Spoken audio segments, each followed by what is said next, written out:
So, the wildest glitch I've ever seen in Skul was recently shown off, and I'm not exaggerating when I say that this breaks the game in ways that I didn't know was possible, ways that to me still don't really make sense. But before I can get into this and start breaking down what in the world is going on, I need to give the biggest shout out to the person who discovered this, Spaghetto, who for a while now has been documenting all of the applications of this glitch over on his channel, as well as just recently put out the video explaining how to even set this up and do it yourself.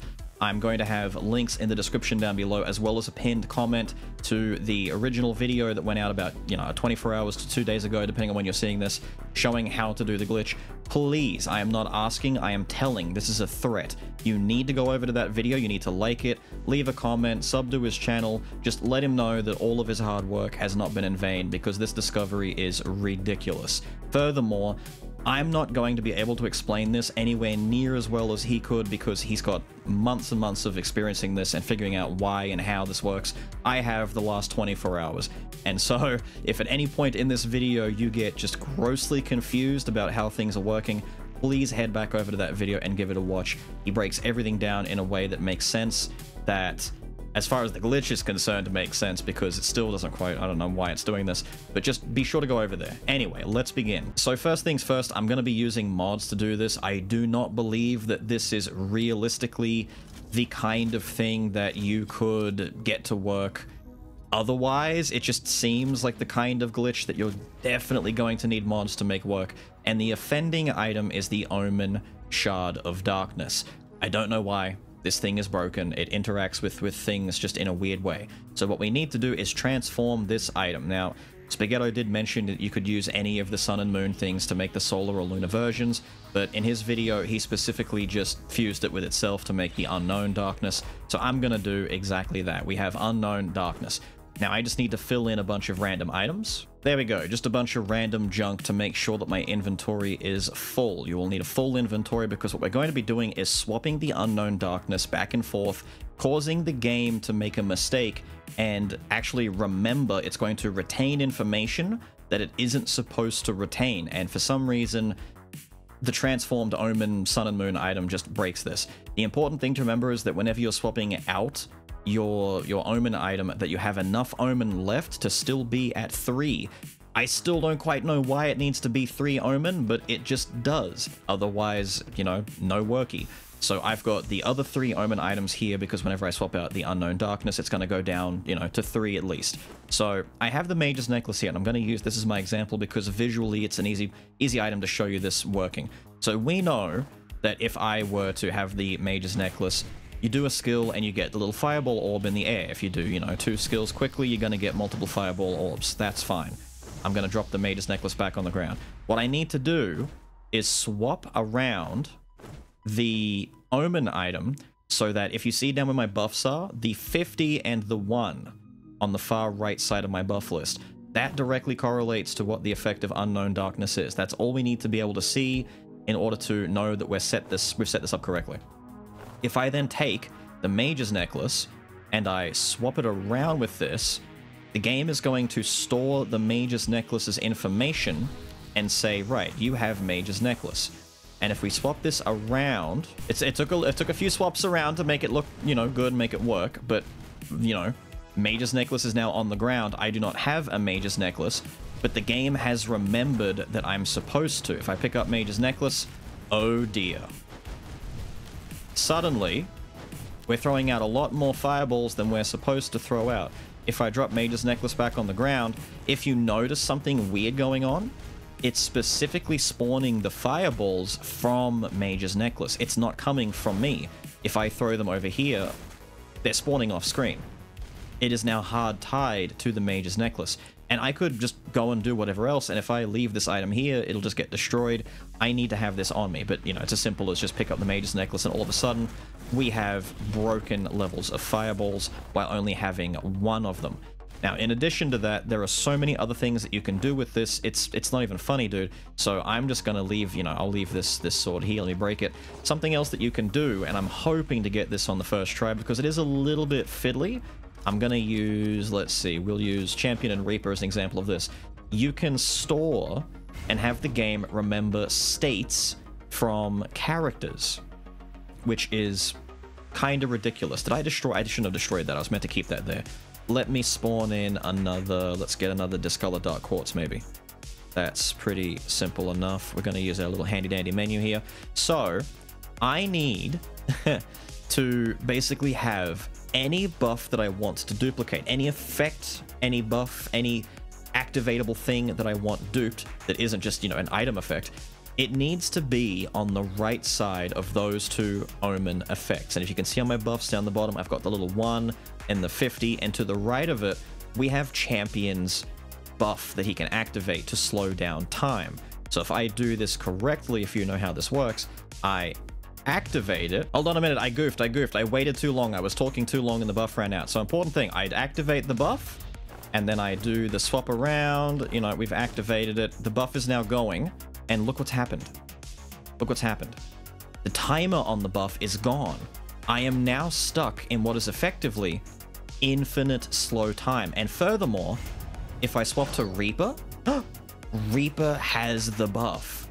Everything's in slow motion. The skulls and the items on the screen, they're bobbing in slow-mo. The bats are flying slow-mo across the screen. I now have Champion slow time buff, but on Reaper. Now, if I swap back to Champion, it renews the timer and everything's going to fix itself.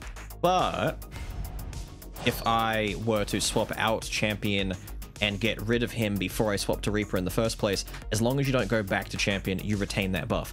It's kind of stupid, and you can do this with a lot of different things. If another example from his video, I'm sorry, I'm kind of retreading a lot of what he did, but it's just easier to show this way. Go watch Spaghetto's video, god damn it.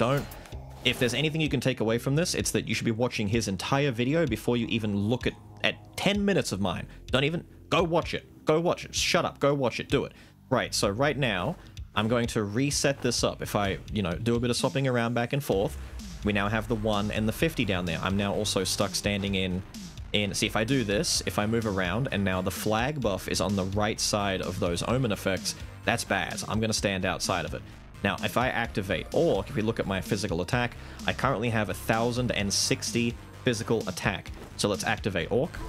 The buff is on. It's on the right side of the screen. Let's do a little swappy-wappy. And then all of a sudden, look at that.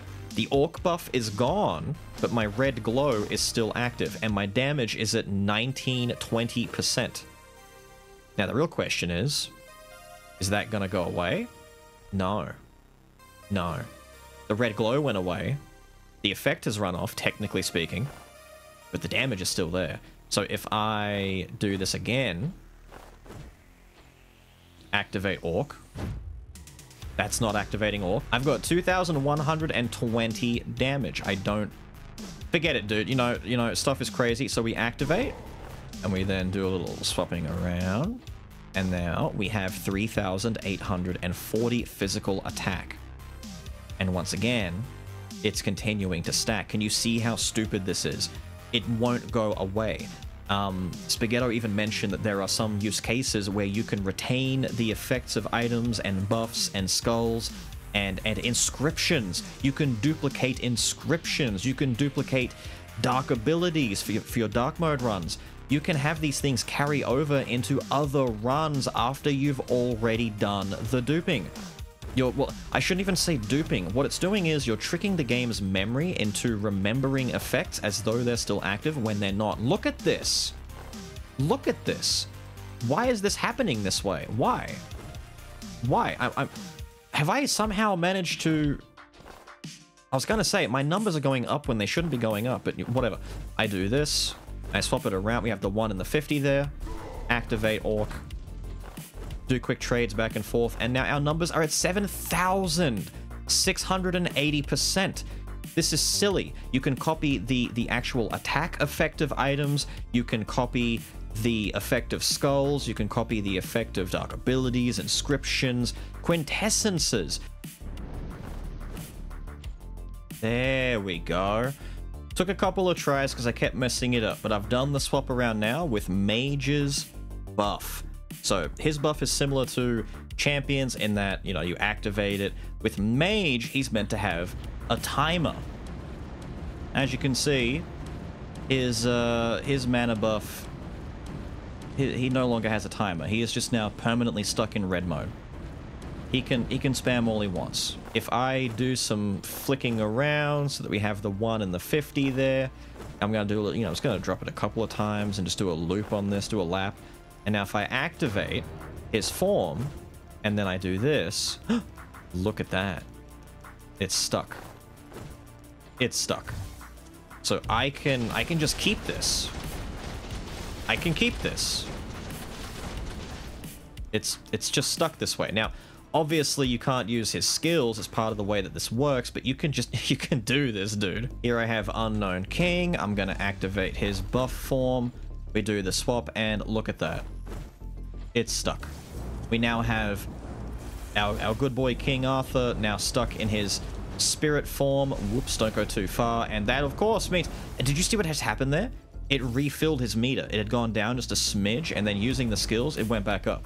Now, I'm at least 90% sure it should be that if I use this, it tells the form to go away. It still works normally that way, but it's still pretty stupid, dude. Okay, this one's gonna be a little bit trickier, but let's see if we can make it work. There we go. I'm hoping that that's saved. It looks like it did. Maybe? It did. Excellent. Okay, so that one's really cool. What's happened? We have saved the Full Moon Slash. Now, that one's really tricky to set up, and I didn't really understand how tricky that was until I had to do it myself, but in the video, Spaghetto makes it look really easy. All I had to do was get to the point where I had like 990 or so plus meter. The last thing that the game needs to see happen internally is you went from less meter than max to max meter. So I had it set up so that if I did my slashing attack, I got the meter and then I quickly swapped out and it stored and remembered, oh, the last thing that your character activated as a buff, and you have to remember that this is all internalized as buffs and, you know, little ones and zeros. So a little flick it to a 1, you now have access to the Full Moon Slash. So now whenever I use it, it's just repeatedly stuck, giving me Full Moon Slash over and over and over and over again. It's kind of stupid, dude. If I leave, just humor me here, if I leave and come into this room, I can just start throwing Full Moon Slashes. I don't even have to put any marks on the enemies. I'm doing another one. They're all dead. I'm gonna do another one. Do you see how stupid this is? This is like the discovery of the Skul century. This is ridiculous. There have been glitches before, right? There have been some funny haha bugs, some, you know, oh dears in the past. This is nuts. This is a Full Moon Slash with no cooldown, no requirement, nothing, spammable. Normally you'd have to do things like physically hack or break the game, you know, by going into it and diddling around with its code. No, this is stupid. In addition to that, like I've been trying to say, you can do this to duplicate inscriptions, you can do this to duplicate the effects of dark abilities. That's very tricky to do as well. All you have to do is have it set up, take the dark ability, swap things around, etc. It's ridiculous. This is ridiculous. I don't even know what else to do. I have so many, there are so many different things that I could show you. Let me do another one. I'm wondering if I can get this to work with Troll. My crit rate is currently at 28%, but if I activate Troll, the crit rate goes up. And so now I've done the swap. I have what looks to be only 28% crit rate, but if you notice, every single one of my swings are critting. They're all critting. This is not 28% crit rate levels of crit. The glow is still on me. Everything, it's still active, dude. It's still active. I could do this to force constant crits with Troll and then go in and casually just let me do it. I'm gonna do it. Let me try and manipulate this. I'm gonna do this. We're gonna get that going. I'm still critting. I'm only critting. But if I open up my handy dandy menu and I come in and I say I would like Orc, please. We get Orc. We take it. I'm gonna destroy Troll. Troll is not even on the screen anymore. It doesn't exist, and I'm still critting. That glow is still there. So now, if I activate Orc, and then we do the swap, now I'm critting for twice the damage I had. I should have shown you my physical damage earlier, but just trust me by the fact that my numbers are now in the triple digits consistently. This is ridiculous. forever physical crit double damage nonsense. And you can do this with so much, dude. Oh yeah, and I'm still permanently full moon slashing, by the way. So I now have like 13,000 because it's taking into account my bonus orc damage.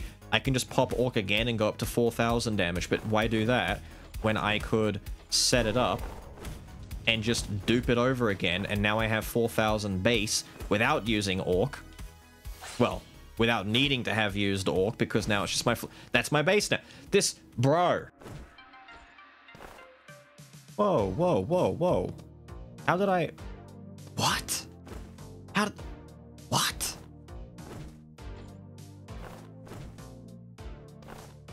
What? This one's going to be trickier, but let's just see if it'll work. So I need to set it up so that I swap in and I get the movement speed buff. I just don't know if that's gonna...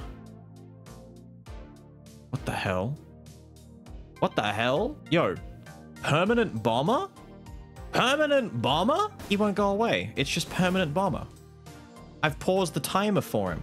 It's because he's got a timer. Right, so this comes down to the priority system. The game will prioritize certain things. I was trying to steal his movement speed buff instead. I ended up messing with his timer the way that you would mess with champions or mages. You have to believe me when I tell you that I am only scratching the surface of what this glitch is actually capable of, and the reason I'm doing that is because I am going to continue to encourage you to head over to Spaghetto's channel and take a look at what he's documented over there, because it's honestly incredible. He has videos upon videos upon videos showing all the different ways that this glitch can affect different items, inscriptions, dark abilities, quintessences, everything. If you can name it, he's probably messed with it at some point. But more so than anything, you need to go and check out the video that I've linked in the description and in the pinned comment, and actually have a watch through of that if you want to learn more about how this works and all of the different like applications that this has. I'm serious. I'm still trying to wrap my head around doing some of these, let alone understanding why. But with all of that said and done, I've got to get out of here. I hope you guys have enjoyed watching absolute shenanigans, and I will see you all again next time. Have a good one.